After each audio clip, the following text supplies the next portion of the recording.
출애굽기 4장 10절부터죠. 17절까지 하겠습니다. 4장 10절, 17절 읽겠습니다. 모세가 여호와께 아뢰되 오 주여 나는 본래 말을 잘 하지 못하는 자니이다. 주께서 주의 종에게 명령하신 후에도 역시 그러하니 나는 입이 뻣뻣하고 혀가 둔한 자니이다. 여호와께서 그에게 이르시되 누가 사람의 입을 지었느냐? 누가 말 못하는 자나 못 듣는 자나 눈 밝은 자나 맹인이 되게 하였느냐? 나 여호와가 아니냐? 이제 가라. 내가 네 입과 함께 있어 한 말을 가르치리라. 모세가 이르되 오 주여 보낼 만한 자를 보내소서. 여호와께서 모세를 향하여 노하여 이르시되 레위 사람들의 형 아론이 있지 아니하냐? 그가 말 잘하는 것을 내가 아노라. 그가 너를 만나러 나오나니 그가 너를 볼 때에 그의 마음에 기쁨이 있을 것이라. 나는 그에게 말하고 그의 입에 할 말을 주라. 내가 네 입과 그의 입에 함께 있어서 너희들이 행할 일을 가르치리라. 그가 너를 대신하여 백성에게 말할 것이니 너는 내 입을 대신할 것이요 너는 그에게 하나님같이 되리라. 나는 이 지팡이에 손에 잡고 이것을 이적을 행할지니라. 아멘. 믿음으로 순종하라. 하나님 앞에 부르심을 받고 애굽에 내려가 고통받는 백성들을 구원하라고 하는 하나님의 사명을 받은 모세. 모세는 이 일을 감당할 수 있는 능력이 없다 하는 것을 본인이 잘 알고 있었습니다. 이것은 하나님의 계획이고 하나님의 뜻이기 때문에 하나님께서 성취하고 이루어가실 것인데 문제는 하나님의 뜻을 이루기 위해서는 믿음으로 순종하는 사람이 필요하다. 하나님의 모세를 택하여 부르신 것인데요. 훈련도 시키고 계신 것이고요. 40년 동안 광야에서 훈련받은 모세 자신이 이 일을 감당할 수 있는 능력이 없다라는 사실을 주님께 고백하고 있지요. 가장 그가 두려워했던 것은 하나님의 백성들이었습니다. 하나님의 백성들이 과연 자신이 전하는 말을 하나님의 말씀으로 들어줄 것인가? 또 자신은 진정 하나님이 세운 지도자로 인정해 줄 것인가? 이것이 큰 두려움이었어요. 사람이 제일 두려운 거죠.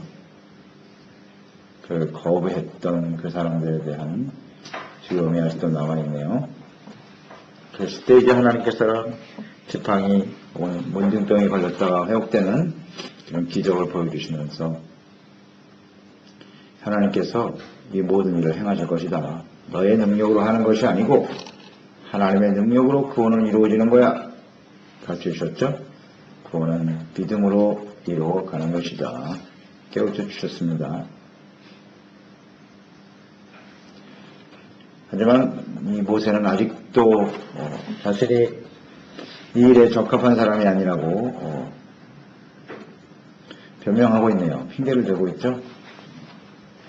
이런 놀라운 기적을 체험했으면서도 말이죠. 저는 말하기를 주여 나는 말을 잘 못합니다. 본래 말을 잘 못합니다. 그래서 일을 할 수가 없습니다. 입이 뻣뻣하고 혀가 둔한 자입니다. 이게 사실일 수도 있고 아닐 수도 있고. 그런데 원래 모세는 말 못하는 사람이 아닙니다. 그래는 사도행전 7장 22절에 보면 모세가 애굽 사람의 모든 지혜를 배워 그의 말과 하는 일들이 능하더라 이렇게 되어 있거든요. 능한다고 하는 건 탁월하다는 뜻이에요. 그러니까 이 모세는 학문으로 보나 언변으로 보나 탁월한 사람이었어요. 그걸 가지고 이스라엘 백성들을 이끌어내려고 했던 거죠. 그런 강한 의지를 보였던 것인데 자신감이 있었죠. 실패했죠. 그리고 이제 광야에 40년 동안 있었다. 목동으로 생활하면서 살아갔기 때문에 그런 능력들이 다 소진되어지고 사라졌을 수도 있습니다.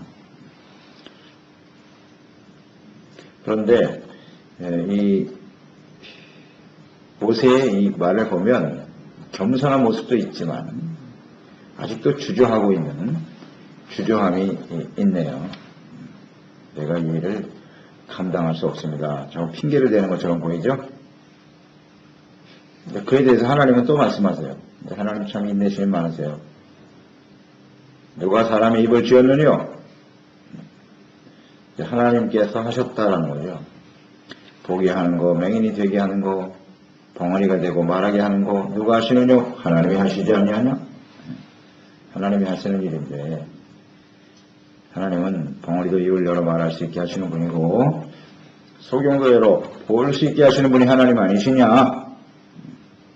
이것은 하나님 앞에 핑계가 될 수 없다라는 것을 다시 한번 말씀하고 계시네요.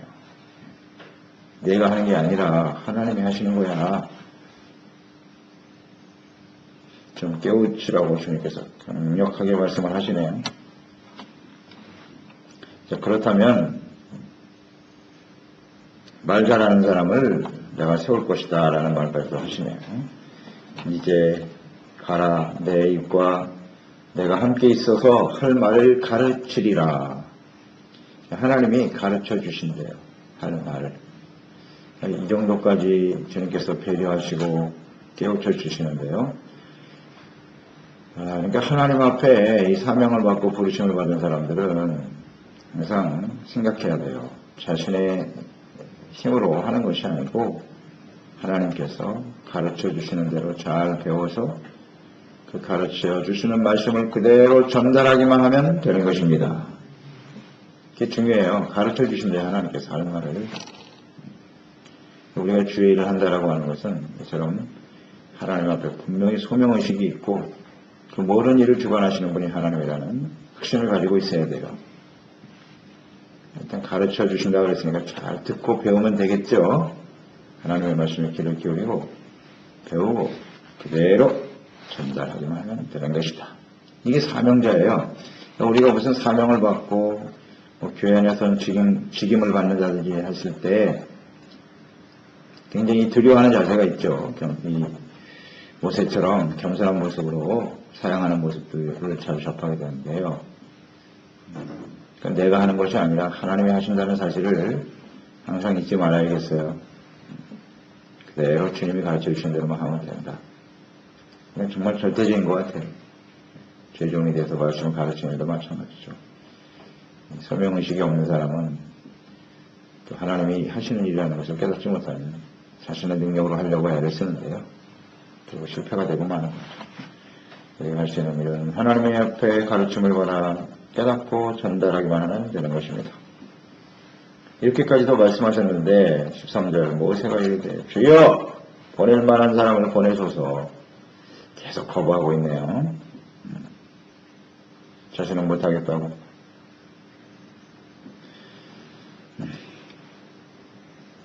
기적도 보여주시고 하나님이 하신다는데 왜 계속 이러고 있는 것이에요? 주저하고 있는 거죠. 결국 자기에게 초점을 맞추고 있는 거예요. 이 모든 일을 하나님이 하신다는 사실을 깨닫지 못하고 자신의 능력이 없다고, 나는 못한다고 초점을 자기에게만 두고 있는 거죠. 이 부분이 깨어져야 되는데 잘 깨지질 않네요. 40년 동안 훈련을 받았는데 아직도. 그러니까 사람들이 변화된다는 게 참 쉽지 않죠? 쉽지 않습니다. 14절에 보면 하나님께서 모세를 향하여 노를 화가 나셨어요. 하나님이 분노하신 이유가 뭘까요? 지나친 겸손은 교만이에요. 지나친 겸손은 교만이에요. 그 교만의 핵심은 뭐예요? 자기죠, 자기. 자기 중심이 교만이잖아요. 모든 걸 자기 생각으로, 자기의 뜻대로 하려고 하는 게 교만인데, 그래서 주님께서 화를 내시는 거예요. 이건 겸손이 지나치구나. 하나님이 이렇게까지 보여주시면서 말씀을 가르쳐주고 계신데 감히 하나님 앞에서 못하겠다고 고개를 흔들어? 이 교만이죠. 이게 지금 순종을 안 하는 거잖아요. 한마디로 말하면. 하나님은 가라고 하는데 저는 못 갑니다. 불순종이거든요. 이건 하나님의 분노를 바라게 하는 일입니다. 화를 내셨어요. 우리가 하나님을 분노하게 하시는 사람이 되어서는 안 되겠죠. 그러니까 하나님이 명령하시고 말씀하시면 자신이 형식적으로 볼 때 모세의 말이 사실이기도 해요. 나 같은 사람이 어떻게 그 큰 일을 감당할 수 있겠는가. 현실적으로 하나님 말씀이 맞지가 않는 것 같아요. 그 완악한 애굽의 바로왕 밑에 있는 그 수많은 백성들을 어떻게 이끌고 나온다는 거예요. 도저히 상상을 못하는 거예요. 이 모세는. 이건 불가능한 일이다. 그래서 계속 지금 고사하고 있는 겁니다. 자기 생각이 그만큼 강한 거죠. 그래서 하나님의 말씀과 현실의 차이가 클수록 우리에게 필요한 것은 오직 믿음과 순종뿐이라는 사실을 알아야 되겠습니다. 자꾸 현실적인 판단을 고려하면요, 주님의 말씀을 따를 수가 없어요. 이것이 우리에게 아주 분명히 있는 생각에 모세가 있는 게 아니죠. 우리에게 더 있습니다. 그래서 이런 저런 핑계를 대면서 하나님의 말씀을 순종하지 못하고 계속 그 자리에 머물러 서 있는 거죠. 못하겠습니다. 주님을 분노케 하는 사람이 되어서는 안 돼요. 이사야서에 보면 이사야가 사명을 받는 모습이 나오죠. 하나님의 영광을 보고 크게 두려워했죠. 주님께서 자기는 화로다. 내가 하나님을 거룩하신 하나님을 배웠으니 그러나 그의 죄를 사하여 주노라 말씀하시고 6장 8절에 보면 내가 또 주의 목소리를 들으니 주께서 이르시되 내가 누구를 보냈고 누가 우리를 위하여 갈고 주님이 하시는 음성을 들었을 때 그때 이사야가 뭐라고 했어요? 그때 내가 이르되 내가 여기 있나이다 나를 보내소서. 이런 자세가 돼야 됩니다. 나를 보내소서. 하나님 앞에 헌신하려고 하는 그런 자세. 그것이 필요하죠. 남에게 거절당하고 사람들에게 이렇게 거부당하고 이게 참 쉬운 거예요. 모세는 다 사람들이 나를 따라와 줘야 되고 나의 말을 들어줘야 되고 근데 아무래도 그렇게 될 것 같지가 않다는 거죠.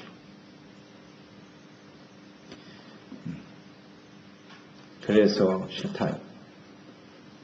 우리가 주저하는 사람이 되지 말고 하나님이 지혜와 사명을 주시고 주님의 말씀을 주실 때 믿음으로 달려가는 사람이 됩시다. 많은 어려움이 있어요. 이제 모세가 앞으로 당하는 어려움들이 있어요. 그가 예견했던 내용들이 현실로 다가왔죠. 사람들에게 인정받지 못하고 오히려 자신이 하는 일 때문에 백성들이 더 많은 고욕을 노역을 당하게 되고 고통당하게 되고 원망 불평의 소리가 막 들려오고 이런 게 싫은 거예요. 그런데 우리가 주님의 일을 하려면 이런 시련과 어려움도 있고요.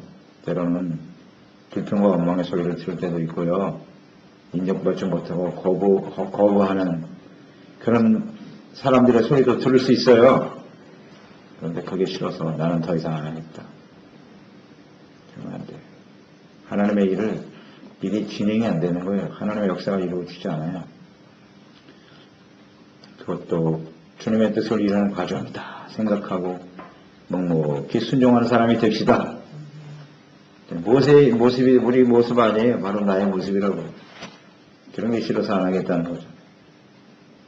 계산해보고 나에게 유익이 될까 안 될까. 하나님의 일을 감당하는 데 있어서는 자신의 유불리가 중요한 게 아니에요. 내가 뭐 얼마나 대단한 능력이 있어서 그것도 옳지 않아요. 주님께서 말씀하실 때 아멘 하고 순종하고 따르는 사람들이 되어야 하겠습니다. 뭐 어렵나? 믿음과 순종만 하면 되는데 그게 잘 안 되네요. 충분히 이해가 됩니다. 모세의 모습이 오늘 우리의 모습이니까요. 주님께서 분노하시고 그래 그만둬 내가 아니면 뭐 사람이 없냐 이렇게 하실 수도 있잖아요. 하나님은 그렇게 안 하시죠. 그래 그러면 말 잘하는 내 형 아론이 있다. 그 아론을 내가 너에게 붙여줄 것이다. 동역자로 붙여줄 것이니까 그가 너를 대신하여 말할 것이야. 너의 대변인이 되어줄 것이다. 이렇게까지 말씀하시네요.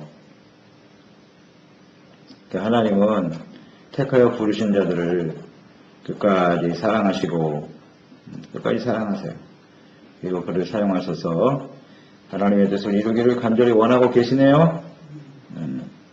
제자들도 그렇잖아요. 예수님의 제자들도 형편없는 모습을 보였지만 그래도 끝까지 사랑하시면서 그들을 변화시켜서 하나님의 귀한 일꾼으로 쓰임받게 하셨더라.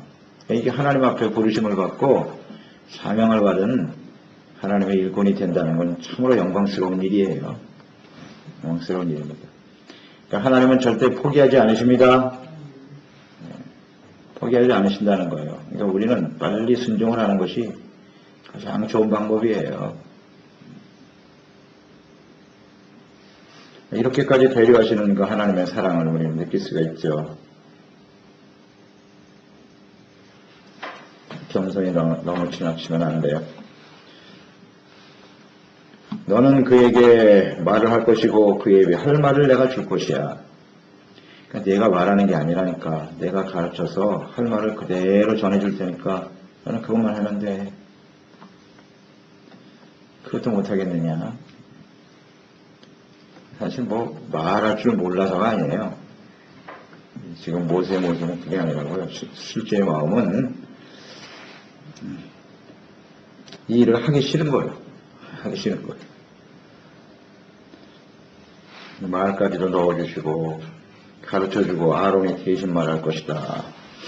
너희들이 행할 일을 가르치리라. 그렇습니다. 주님이 가르쳐주시는 말씀을 그대로 받아 증거하는 사역자가 되면 되는 겁니다. 그리고 16절에는 그런 말씀도 하셨네요. 너는 그에게 하나님같이 되리라. 하나님같이 되리라는 말씀하셨네요. 하나님같이 된다는 것은 모세를 통해서 주어지는 말씀은 하나님이 직접 주신 말씀이고 하나님의 말씀을 받아서 증거하는 것이기 때문에 아론이 너희 형이라고 해서 너를 무시하거나 내가 하는 말을 무시할 수 없을 것이다. 그것을 말씀하고 있는 거죠. 신적 권위, 영적인 권위를 주시겠다는 것입니다. 이 영적 권위라는 것은 무슨 대단한 능력으로 나타나는 것이 아니고요. 능력으로 나타나는 것이고 아니고 하나님의 말씀을 그대로 전달하고 증거할 때 그 사람을 하나님같이 되게 하시는 것입니다. 그러니까 하나님 말씀 듣고 믿음으로 순종하는 사람을 하나님은 귀하게 여기시는 거예요. 하나님같이 여긴다. 그러니까 예수님을 한번 보세요. 예수님은 사람의 몸을 갖고 이 땅에 오셨지만 예수님이 하신 말씀은 온전히 하나님의 말씀이세요. 자기의 생각을 말씀하신 적이 없어요. 하나님이 주신 말씀을 그대로 전했고 그것이 다 성경이 되는 거죠. 진리가 되는 거죠. 예수님이 하신 말씀이 구약에 있는 하나님의 말씀과 듣고 다르느냐? 그렇지 않죠. 정확하게 일치하죠. 그리고 예수님께서 하시는 모든 일은 하나님이 하시는 일이죠. 그래서 예수님은 하나님과 같은 분이 되신 거예요. 하나님이시죠. 하나님이시죠. 많은 기적과 역사를 행하시고 지금 모세도 하나님이 그와 같이 사용하시겠다는 겁니다. 그러니까 지금 모세가 예수 그리스도의 모형이잖아요. 그대로죠. 사람들에게 보내서 하나님같이 그가 하시는 일이 하나님이 하시는 일이다라는 것을 알게 하는 거죠. 그래서 예수님이 기적을 행하실 때 모든 사람들이 하나님께 영광을 돌렸죠. 충분히 보여주셨죠. 모세도 그와 같이 될 것이다. 그렇습니다. 하나님 앞에 부르심 받아서 주님 앞에 믿음으로 순종하는 사람들은 이렇게 하나님이 함께 하시고 높여주시는 거룩하신 하나님을 닮아가는 하나님의 영광을 나타내는 사람이 되어야 하겠지요. 나를 나타내는 게 아니에요. 하나님같이 그를 보면서 하나님을 보게 하는 것. 이것이 아버지의 뜻입니다. 모세가 내가 대단한 사람이라는 것을 사람들에게 인정받게 될 것이다. 그런 뜻이 아니에요. 하나님은. 근데 모세나 우리나 자꾸 자기 자신에게 집착하고 있으니까 이런 일들이 잘 되면 결국은 교만해지는 거고 자기의 영광만 나타내려고 하는 사람이 되고 말겠지요. 그런 사람은 하나님이 사용하실 수가 없다. 그냥 모세가 계속 고사하고 있습니다만 그래도 모세를 하나님께서 계속 놓지 않고 계시는 것은 그가 아직도 주저하는 마음이 있는 건 사실이지만 그래도 하나님 앞에 많이 깨어져 있구나. 그의 겸손한 모습을 주님은 보신 것 같아요. 그래, 그 정도면 됐다. 그래서 하나님께서 구체적으로 그에게 말씀을 하시면서 17절 너는 이 지팡이를 손에 잡고 이곳으로 이적을 행할지니라. 내가 너를 통해서 그 지팡이의 기적이 일어났던 것처럼 하나님의 기적과 역사가 일어나면서 수많은 사람들이 너를 통하여 하나님을 보게 될 것이다. 이렇게까지 말씀하시죠. 이런 이적과 능력이 나타날 때 너를 통해서 선포되는 말씀을 하나님의 말씀으로 인정하고 세워지게 될 것이다. 사실 하나님의 나라는 말에 있는 것이 아니죠. 우리가 뭐 말을 얼마나 잘하고 말씀이 얼마나 능력이 있냐, 그래서 사람을 변화시킬 수 있는 건 아니고요. 하나님의 나라는 능력이 있는 것이에요. 하나님의 능력이죠.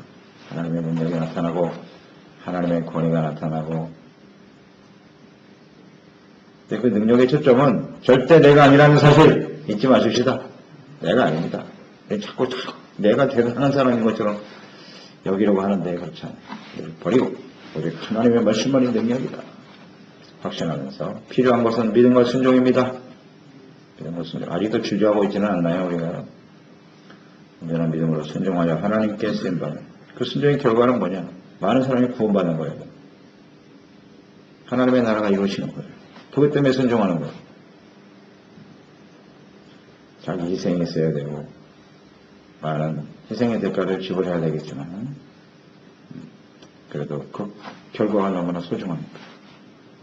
이런 것 순종으로 하나님의 나라와 구원을 이루어가는 저희들이 되어야 하겠습니다. 하나님 아버지, 오늘도 주님의 말씀을 듣습니다.